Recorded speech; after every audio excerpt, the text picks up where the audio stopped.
Danas pravimo zajedno kuglice sa mlevenim keksom i krem bananicama. Jednostavne, ukusne i gotove za čas.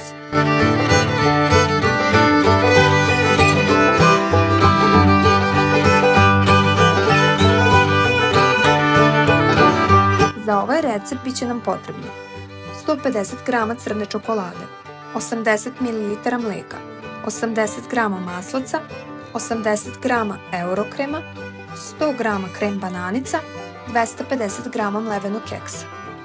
A za glazuru 150 g crne čokolade i 6 kašika ulja.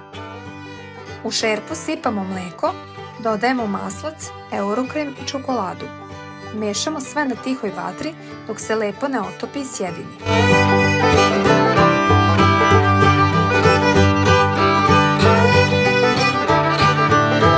Zatim ubacujemo mleveni keks i sitno seckane krem bananice. Sve dobro sjedinimo. Masa treba da bude kompaktna da se može lepo oblikovati.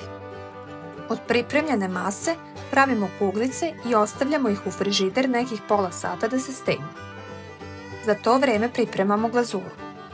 Otopimo čokoladu sa 6 kašika ulja.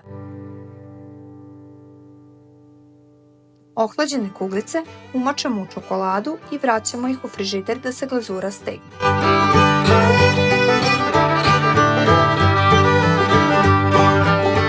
I eto ih, fine čokoladne kuglice koje će svi rado pojesti.